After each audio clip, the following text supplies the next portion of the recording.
Okay, ladies, good morning. It is Tuesday, March 31st. We're on chapter 17 of To Kill a Mockingbird. I had such great plans of reading to you from the backyard today. Look how pretty it is. Oh, wait, no, you can't see because there's too much light in here. I don't know. Oh, guys, I'm never going to have a real YouTube channel. But I want to read to you, and I'm in the guest room. Somebody did not clean up the way that he said he would, so it smells like BO with cologne on top of it. So that's why the window's open. You'll hear the birds chirp still.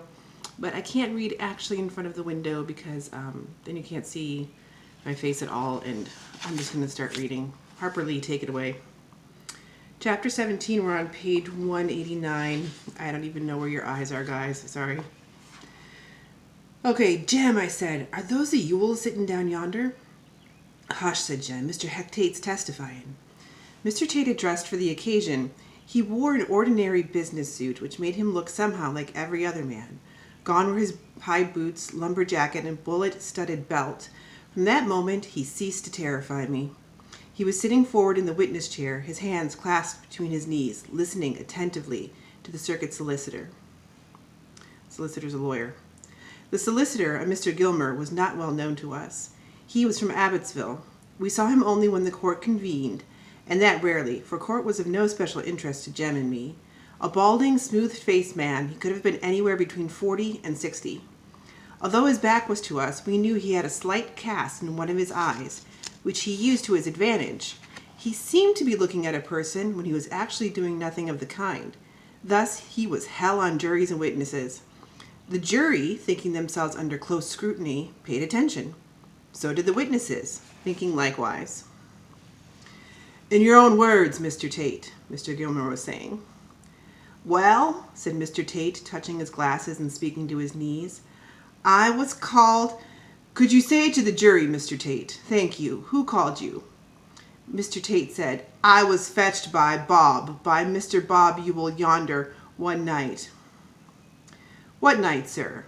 Mr. Tate said, it was the night of November 21st. I was just leaving my office to go home when Mr. Ewell came in, very excited he was, and said to get out of his house quick, some nigger had raped his girl. Did you go? Certainly. Got in the car and went out as fast as I could. And what did you find? Found her lying on the floor in the middle of the front room, one on the right as you go in. She was pretty well beat up, but I heaved her to her feet and she washed her face in a bucket in the corner and said she was all right. I asked her who hurt her, and she said it was Tom Robinson. Judge Taylor, who had been concentrating on his fingernails, looked up as if he were expecting an objection. But Atticus was quiet. Asked her if he beat her like that. She said yes, he had. Asked her if he took advantage of her, and she said yes, he did. So I went down to Robinson's house and brought him back. She identified him as the one, so I took him in. That's all there was to it. Thank you, said Mr. Gilmer. Judge Taylor said, any questions, Atticus? Yes, said my father. He was sitting behind his table. His chair was skewed to one side, his legs were crossed, and one arm was resting on the back of his chair. Did you call a doctor, Sheriff? Did anybody call a doctor? Asked Atticus. No, sir, said Mr. Tate. Didn't call a doctor? No, sir, repeated Mr. Tate. Why not? There was an edge to Atticus's voice. Well, I can tell you why I didn't. It wasn't necessary, Mr. Finch. She was mighty banged up. Something should happen. It was obvious. But you didn't call a doctor. While you were there, did anyone send for one, fetch one, carry her to one? No, sir. Judge Taylor broke in. He's answered the question 3 times, Atticus. He didn't call a doctor. Atticus said, I just wanted to make sure, Judge. And the judge smiled. Jem's hand, which was resting on the balcony rail, tightened around it. He drew in his breath suddenly. Glancing below, I saw no corresponding reaction and wondered if Jem was trying to be dramatic. Dill was watching peacefully, and so was Reverend Sykes beside him. What is it? I whispered, and got a terse shh. Sheriff, Atticus was saying, you say she was mighty banged up. In what way? Well, just describe her injuries, Heck. Well, she was beaten around the head. There was already bruises coming on her arms, and it happened about 30 minutes before. How do you know? Mr. Tate grinned. Sorry, that's what they said. Anyway, she was pretty bruised up when I got there, and she had a black eye coming. Which eye? Mr. Tate blinked and ran his hand through his hair. Let's see, he said softly. Then he looked at Atticus as if he considered the question childish. Can't you remember? Asked Atticus. Mr. Tate pointed to an invisible person 5 inches in front of him and said, Her left.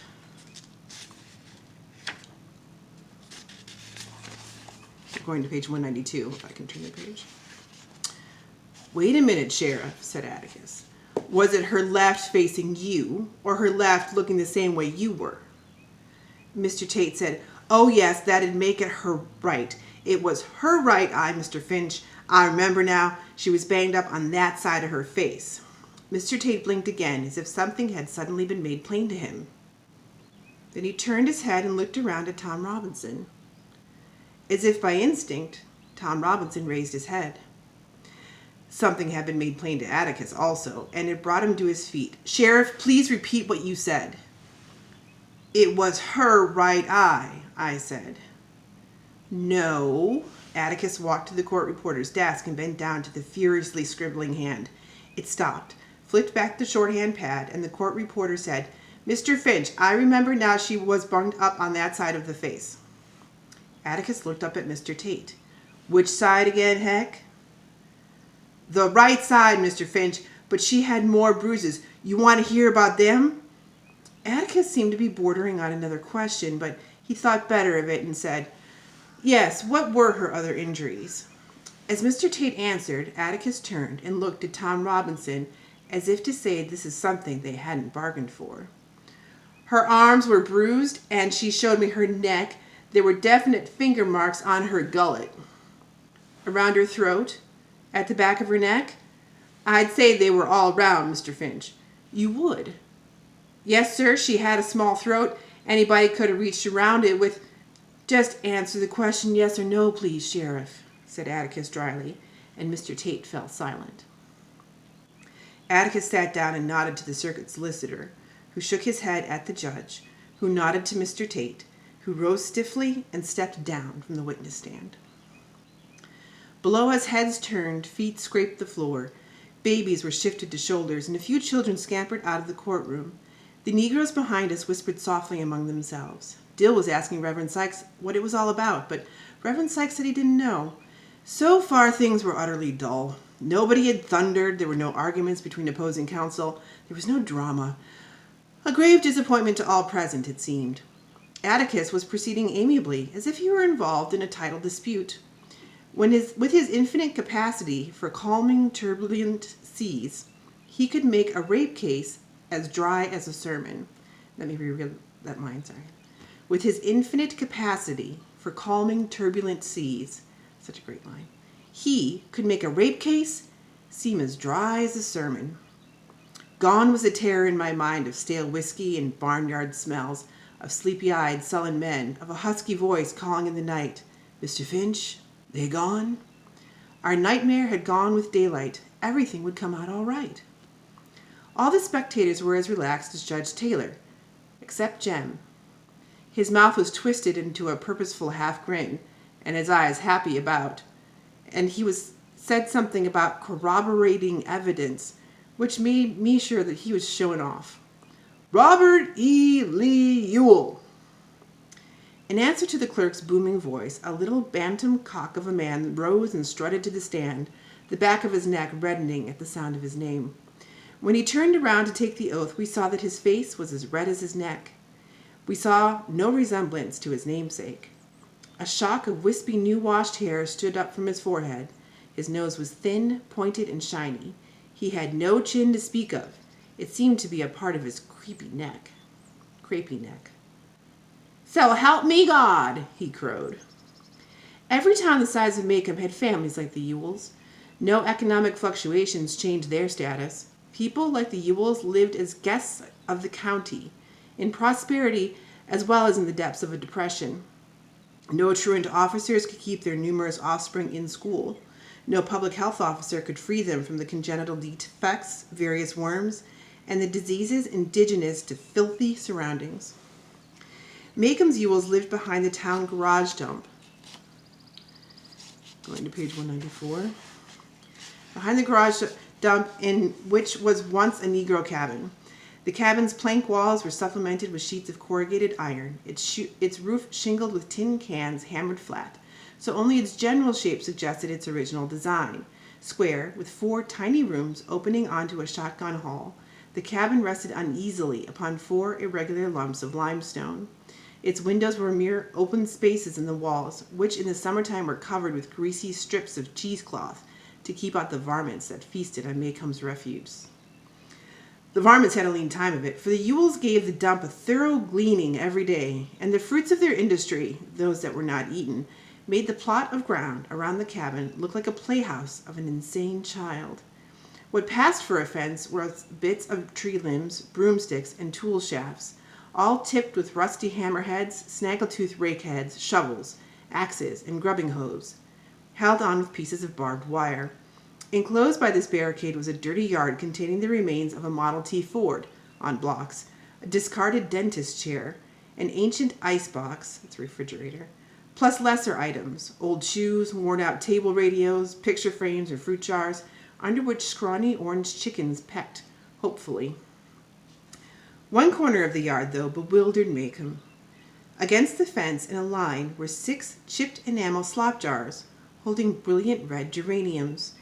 Cared for as tenderly as if they belonged to Miss Maudie Atkinson, had Miss Maudie deigned to permit a geranium on her premises. People said they were Mayella Ewells. Nobody was quite sure how many children were on the place. Some people said 6, others said 9.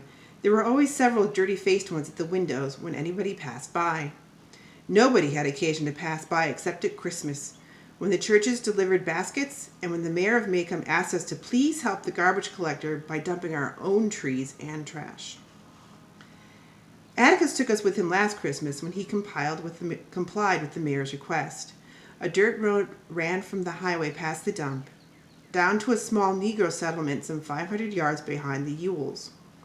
It was necessary either to back out to the highway or to go the full length of the road and turn around. Most people turned around to the Negroes' front yards. In the frosty December dusk, their cabins looked neat and snug, with pale blue smoke rising from the chimneys and doorways glowing amber from the fires inside. There were delicious smells about: chicken, bacon frying crisp as the twilight air. Jem and I detected squirrel cooking, but it took an old countryman like Atticus to identify possum and rabbit, aromas that vanished when we rode back past the Ewell residence. All the little man on the witness stand had that made him any better than his nearest neighbors was that if scrubbed with lye soap in very hot water, his skin was white. Read that again. All the little man on the witness stand had that made him any better than his nearest neighbors was that if he scrubbed with lye soap in very hot water, his skin was white. "Mr. Robert Ewell?" asked Mr. Gilner. "That's my name, Captain," said the witness. Mr. Gilmer's back stiffened a little, and I felt sorry for him. Perhaps I'd better explain something now. I've heard that lawyers' children, on seeing their parents in court in the heat of argument, get the wrong idea. They think opposing counsel to be the personal enemies of their parents. They suffer agonies and are surprised to see them often go out arm in arm with their tormentors during the first recess. This was not true of Jem and me. We acquired no traumas from watching our father win or lose. I'm sorry that I can't provide any drama in this respect. If I did, it would not be true. We could tell, however, when debate became more acrimonious than professional. But this was from watching lawyers other than our father. I never heard Atticus raise his voice in my life, except to a deaf witness. Mr. Gilmer was doing his job as Atticus was doing his. Besides, Mr. Ewell is Mr. Gilmer's witness, and he had no business being rude to him, of all people. All right, 3/4 of the way down, page 195. I'm about to reach 15 minutes. I'm going to do part 2 next.